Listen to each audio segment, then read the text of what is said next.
Itu nggak perlu disebutkan, karena dengan imannya dia kepada Allah sudah yakin semua perintah pasti dari Allah. Jadi nggak usah nanya lagi. Ya, jadi orang beriman tuh kalau diperintahkan nggak usah tanya lagi. Kenapa? Karena kalau sudah yakin dan ada perintah pasti yakin dari Allah. Kan? Apalagi di dalam Al-Quran dia tertuang. Ya ayyuhalladzina amanu, karena itu yang pertama disebutkan oleh Allah itu kalimat imannya dulu untuk menunjukkan imannya masih ada nggak. Ya kan? Kalau masih ada imannya nggak usah tanya. Ya, jadi nggak ada orang beriman tanya begini, kenapa harus puasa? Emang siapa yang perintahkan? Nah, ini berarti bermasalah. Ya, makanya sering kadang-kadang ada sebagian ustadz mengatakan ya ayyuhalladzina amanu, hei orang-orang yang telah beriman. Yang tidak beriman tidak hai.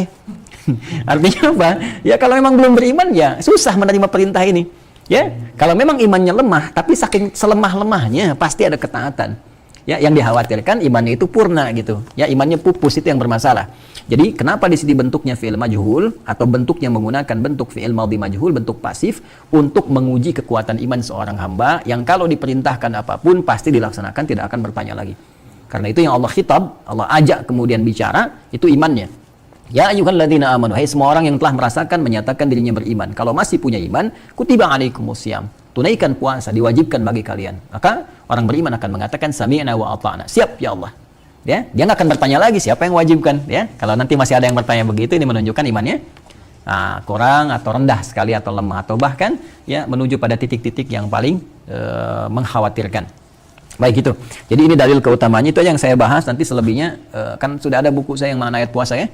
Nanti dibaca itu. Di situ nanti saya tuangkan hasil dari bacaan dan referensi dari para ulama-ulama dari mulai huruf ya-nya, ya berapa kali disebutkan, kenapa pakai ya, kenapa pakai ayyuha ya, sampai tatakun di ujungnya. Nanti silahkan dibaca kembali. Ada ya, insyaallah ya. Baik. Nah, kemudian hadisnya ini yang kita bahas. Jadi dari Al-Qur'an, kewajiban pertama, dalilnya dilacak di Al-Qur'an. Ini adab ya. Jadi kalau kita nyari dalil, nanti kalau sudah teman-teman nanti sudah mau ceramah ke masyarakat, sudah mau menyampaikan ilmu, nah ini adab ini dijaga.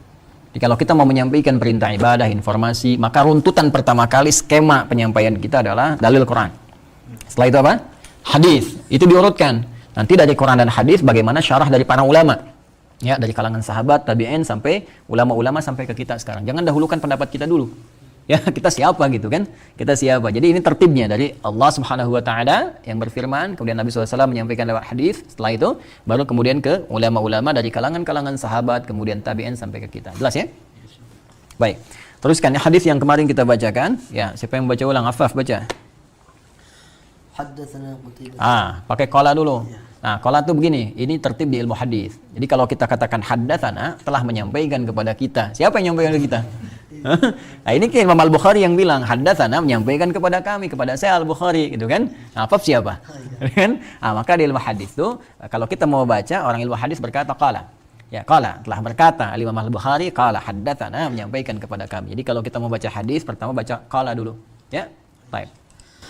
قال حدثنا قتيبة بن سعيد حدثنا إسماعيل بن جعفر عن أبي سهيل أبي عن طلحة Ibnu Ubaidillah. أن أعرابيا. Baik, di sini kencangkan volumenya. أن أعرابيا جاء إلى رسول الله صلى الله عليه وسلم ثائر رأس فقال يا رسول الله أخبرني ماذا. Ingat kalau sudah ya pasti kesannya mansub. Ya Rasulullah, nggak mungkin jadi nggak ada ya Rasulu, pasti ya Rasulah. Ya, karena itu munada nanti kalau ada huruf nida panggilan ya kesananya kalau dia mudhaf ilaih. Ya, misalnya ya Rasulullah. Tapi kalau dia tunggal misalnya nama misalnya ya Adi pakai ya Adiyu misalnya kan, ya Ahmadu, ya Muhammadu. Seperti hadis Jibril, ya Muhammadun akhbirni anil Islam. Tapi kalau dia mudhaf ilaih maka ya Rasulullah. Ya, jelas ya? Teruskan. Ya Rasulullah akhbirni madza faradallahu alayya minas shalah. Teruskan. Faqala as-salawati al-khamsa illa أن تطوع شيئا. فقال أخبرني ما فرض الله علي من الصيام. فقال شهر رمضان إلا أن تطوع شيئا. فقال أخبرني بما فرض الله علي من الزكاة. فقال أخبره رسول الله صلى الله عليه وسلم شرائع الإسلام.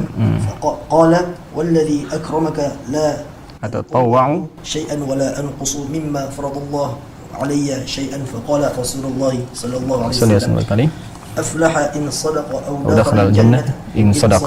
Baik, wa akhrajahu Muslim.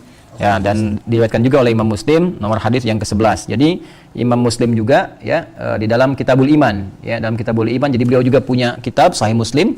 Ya, nanti kita hadirkan ada 9 jilid syarah Sahih Imam Nawawi ya. Nanti suatu saat kita hadirkan juga sebagai perbandingan.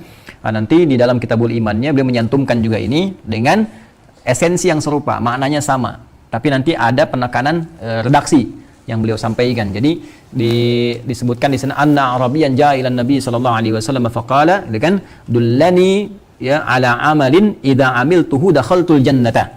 Ya Rasulullah wa Rasulullah mohon tunjukkan kepadaku satu amalan yang pokok, yang singkat saja.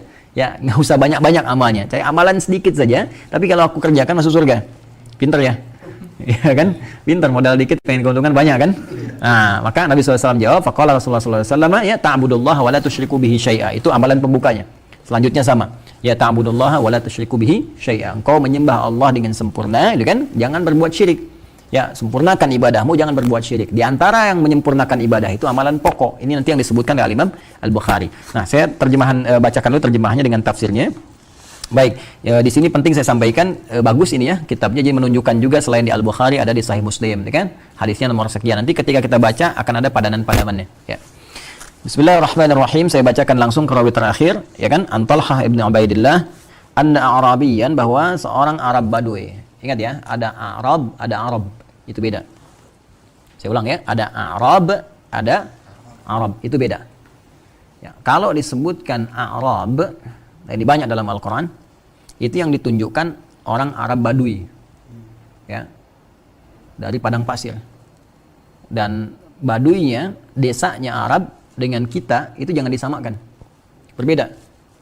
Ya, biasanya kalau kita dari daerah umumnya kan sopan ya, lugu gitu kan, menjaga diri dengan baik gitu kan. Nah, ini kalau di Arab Badui berbeda, karena kehidupannya padang pasir, iklimnya beda dengan kita. Padang pasir kan ya sudah pasir, kadang-kadang ada badai, ya. Nah, terus mereka hidupnya nomaden. Nomaden tahu nggak? Nah, pindah-pindah. Jadi pindah-pindah karena ini lagi di sini terpa angin banyak badai, pindah lagi gitu kan. Nah, kira-kira begini, kalau kalian jalan di padang pasir, kemudian tampil beginilah, itu ada debunya nggak? Pasti ya ada ya. Nah, waktu di Sudan pernah ke padang pasir nggak? Pernah ya? Terasa ya? Gelap. Rambutnya begini ya? Atau langsung acak-acakan? Rambutnya gitu nggak rapi nggak? Enggak kan, acak-acakan.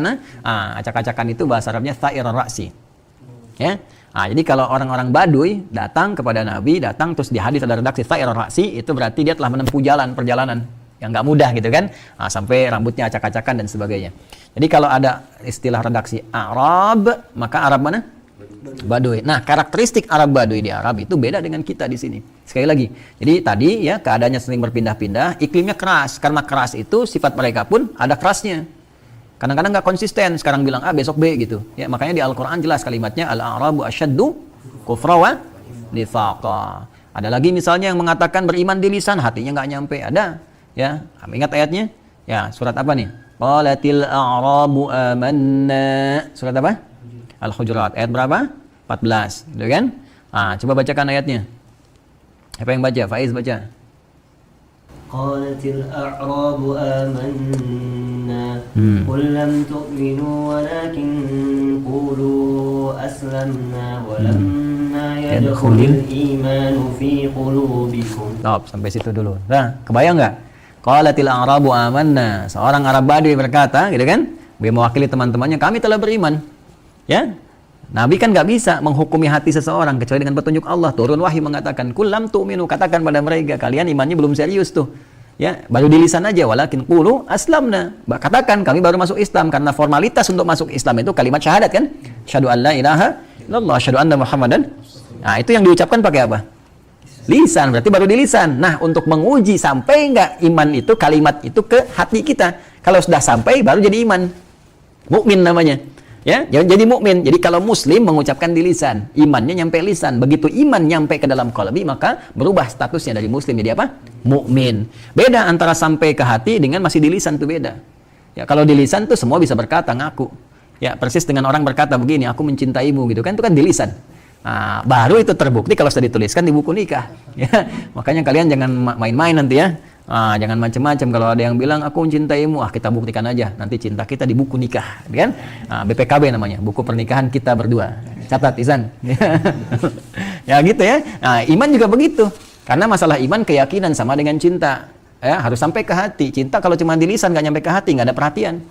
Ya, ibu kalian, ayah kalian mencintai kalian dengan hati.